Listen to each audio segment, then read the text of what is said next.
بسم الله الرحمن الرحيم. ما كنتش عايز اتكلم في اللي حصل في ماتش الاهلي والرجاء امبارح في حوار الجمهور دوت، لان الحوار ده احنا هارشينه وفاهمينه من زمان قوي. يا اسطى، ما تروحش الاستاد.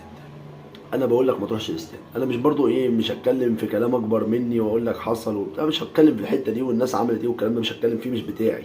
انا بكلمك انت ما تروحش. انت مش راح تتعذب ولا ميه ولا اكل ولا تشجيع ولا طبله ولا بتاع، انت رايح تعمل ايه؟ ما تروحش.